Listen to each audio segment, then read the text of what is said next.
Hi, I'm Greg Crawford with the Friday News Dump, brought to you by World News Trust.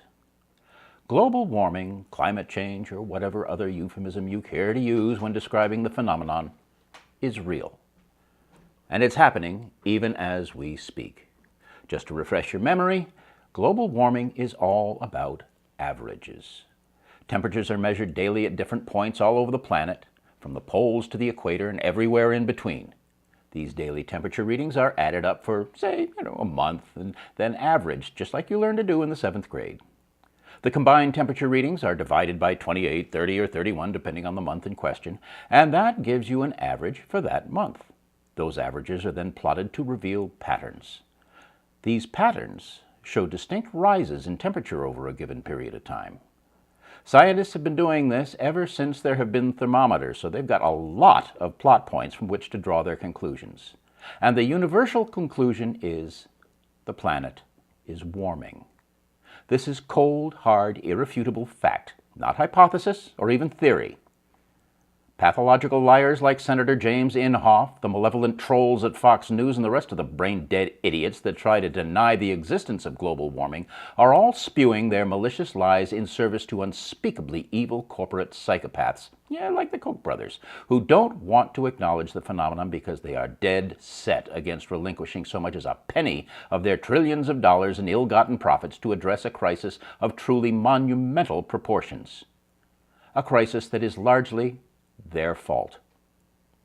Now, while it is true we all bear some responsibility, we all drive cars, heat our homes, and mow our lawns, the vast majority of us believe we should be putting far more effort into transitioning from fossil fuels to energy sources that don't exacerbate a problem that could result in the end of life as we know it.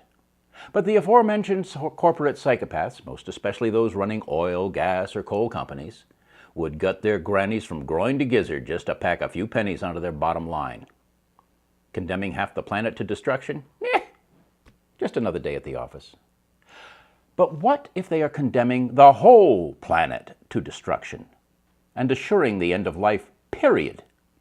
Scoff all you want, sunshine. Another mass extinction is not some science fiction fantasy. It's happened at least 5 times before, and each time it was triggered by the release of a greenhouse gas far more dangerous than carbon dioxide by several orders of magnitude. And what gas might that be? Methane. And we're not talking about dinosaur farts back in the day or cow farts now. Hell, everybody experiences flatulence. It comes with being a mammal. Except Shih Tzus. Those little dogs never fart. No, I am not kidding. I live and sleep with 2 of them. They're cuddlers, and if one of them floated an air biscuit, I'd know about it, believe me.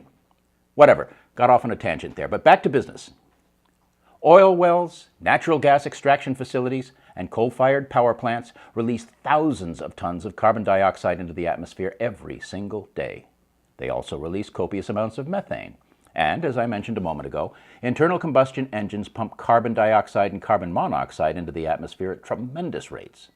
All this contributes to a forming of a gaseous blanket in the ozone layer that surrounds the Earth, preventing heat from escaping into space.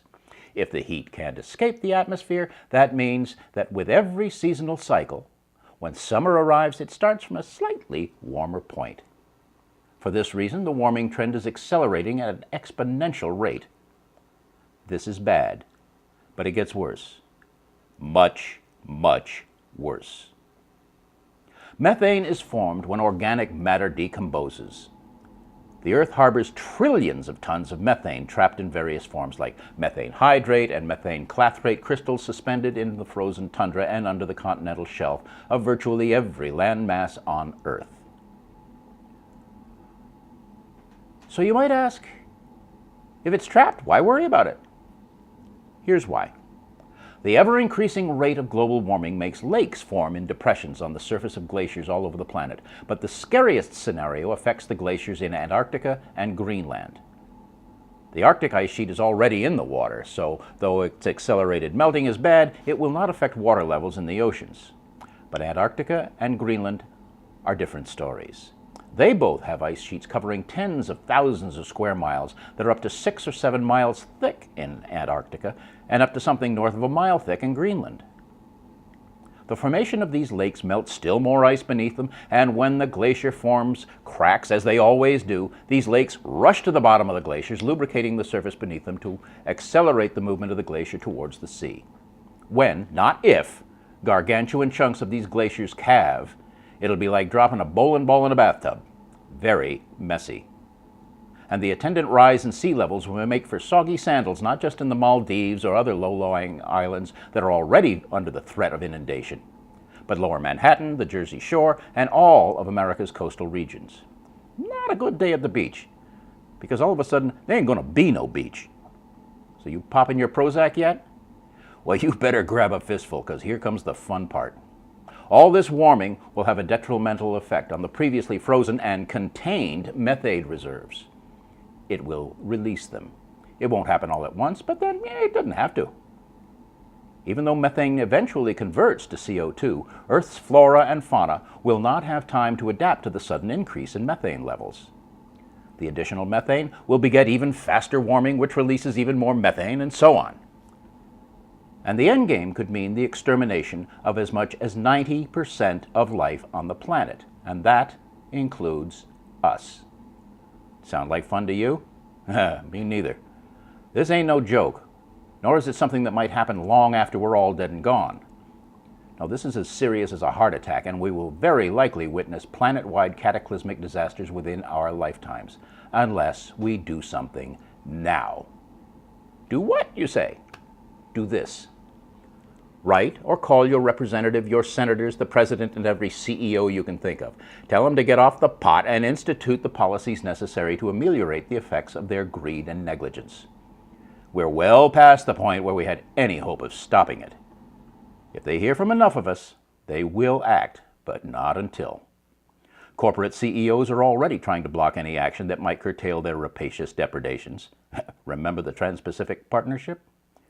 But if they don't like it, jail them and throw away the key. Oh, poor corporate CEOs. Ha! I don't think so. They're willing to kill your children for $1. Are you okay with that? I didn't think so. It's later than you think. Way later.